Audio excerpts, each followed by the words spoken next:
Assalamualaikum warahmatullahi wabarakatuh. Saya Vera Meira dari program studi manajemen. Saya akan mempresentasikan hasil dari kerja praktek yang saya lakukan kemarin. Di sini saya mengambil judul tentang pencatatan data income dan outcome pada PT Cipta Sarana Putra Daerah. Saya sebagai mahasiswa memilih PT Cipta Sarana Putra Daerah untuk mengasah kompetensi sesuai dengan bidang studi yang saya geluti. Dengan adanya praktik langsung di dunia kerja, diharapkan mahasiswa mampu memahami keadaan yang terjadi sebenarnya di dunia bisnis. Saya ingin mengetahui kegiatan secara langsung yang dilakukan PT Cipta Sarana Putra Daerah, disiplin ilmu yang telah saya pelajari di bangku kuliah, misalnya tertib administrasi dalam pembukuan keuangan dan tertib gambaran umum perusahaannya, sejarah perusahaan, mengawali usaha sebagai jasa antar jemput pada tahun 2007 sebagai subkontraktor, dari pengalaman melayani beberapa perusahaan yang lakukan dari tahun ke tahun, akhirnya dapat mencatat berbagai permasalahan yang selalu muncul selama waktu pelayanan. Catatan-catatan itu menjadi bahan kajian untuk dapat menemukan pemecahan masalahnya, terutama dalam melayani perusahaan-perusahaan yang melibatkan banyak kendaraan jemputan.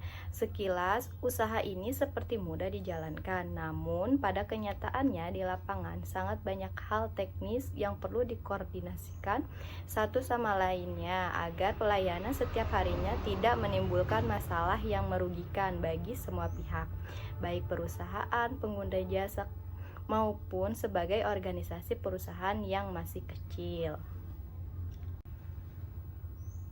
Profil perusahaan.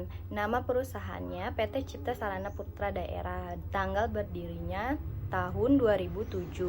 Alamatnya Jalan Dusun Berandul, RT 06 RW 03, Desa Daye Luhur, Kecamatan Tempuran, Kabupaten Karawang, Jawa Barat. Jenis perusahaannya termasuk transportasi jasa angkutan karyawan. Produknya aktivitas penyewaan dan sewa guna usaha tanpa hak opsi ketenagakerjaan, agen perjalanan, dan penunjang usaha lainnya. Emailnya csputradaerah@gmail.com. Kemudian ada tinjauan pustaka. Pengertian manajemen. Menurut Avandi tahun 2018, manajemen adalah proses kerja sama antar karyawan untuk mencapai tujuan organisasi sesuai dengan pelaksanaan fungsi-fungsi perencanaan, perorganisasian, personalia, pengarahan, kepemimpinan, dan pengawasan. Tujuan manajemen bertujuan untuk memberikan pelayanan yang baik bagi konsumen dengan mempertinggi nilai barang dan jasa yang ditawarkan kepada konsumen. Fungsi manajemen. Menurut Amirullah 2015, fungsi manajemen pada umumnya dibagi menjadi 4, yaitu fungsi perencanaan, perorganisasian, pengarahan, dan pengawasan dengan tujuan mencapai hasil yang diinginkan secara efektif dan efisien. Manajemen keuangan. Menurut Mustafa tahun 2017, manajemen keuangan menjelaskan tentang beberapa keputusan yang harus dilakukan, yaitu keputusan investasi, keputusan pendanaan atau keputusan pemenuhan kebutuhan dana, dan keputusan kebijakan dividen. Tujuan manajemen keuangan menjaga stabilitas finansial dalam keadaan yang selalu terkendali.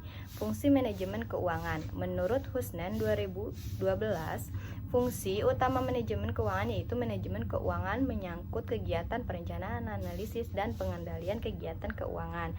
Dengan demikian, dalam perusahaan, kegiatan tersebut tidak terbatas pada bagian keuangan.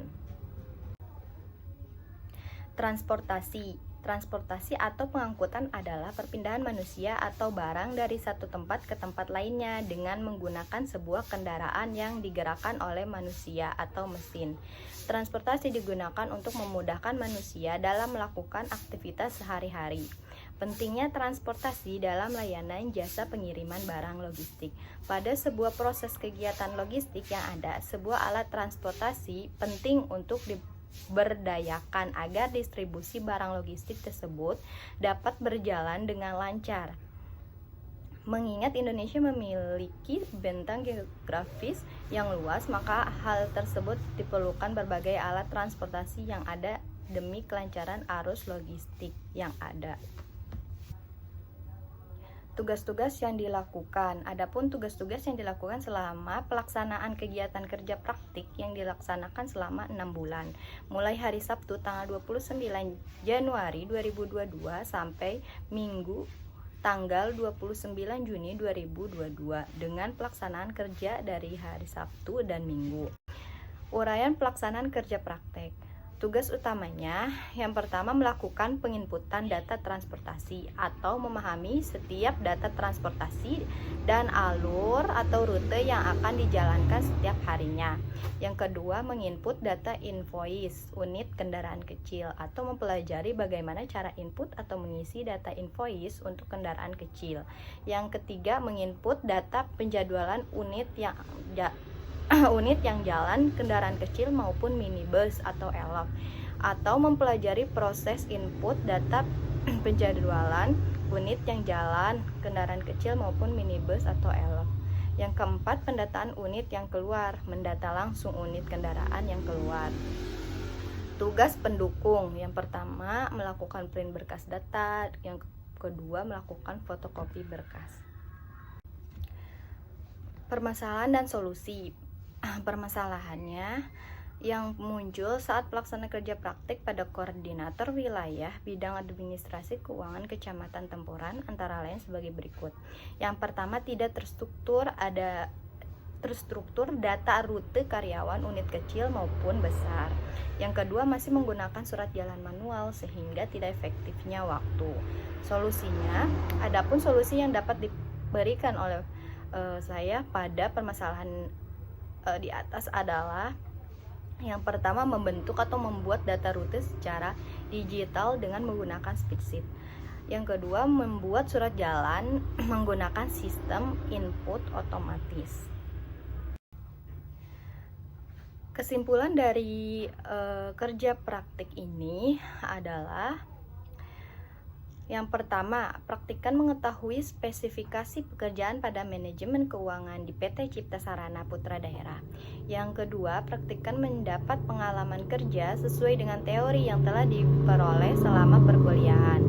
Yang ketiga, praktikkan dapat membangun hubungan baik dengan para karyawan PT Cipta Sarana Putra Daerah secara tidak langsung akan menjalin hubungan baik antara Universitas Buana Perjuangan Karawang dengan PT Cipta Sarana Putra Daerah. Yang keempat, praktikan telah memenuhi salah satu syarat kelulusan program studi S1 Manajemen Fakultas Ekonomi dan Bisnis Universitas Buana Perjuangan Karawang. Lalu sarannya untuk perusahaan memberikan arahan yang jelas mengenai job description kepada para peserta kerja praktek agar kehadiran para peserta lebih dapat dimanfaatkan oleh perusahaan. Untuk Universitas Buana Perjuangan Karawang, yang pertama, senantiasa menjalin hubungan baik dengan berbagai institusi, lembaga maupun perusahaan yang berpotensi mengembangkan pengetahuan dan wawasan mahasiswa yang akan melaksanakan kerja praktek. Yang kedua, meningkatkan kualitas pelayanan akademik secara menyeluruh, khususnya pada tahap persiapan kerja praktik. Yang ketiga, lebih memberikan arahan kepada mahasiswanya mengenai syarat-syarat mereka penuhi selama kerja praktek berlangsung. Nah, ini adalah foto kegiatan yang kemarin saya lakukan pada kerja praktek. Demikian presentasi hasil dari kerja praktek yang saya lakukan di PT Cipta Sarana Putra Daerah. Wassalamualaikum warahmatullahi wabarakatuh.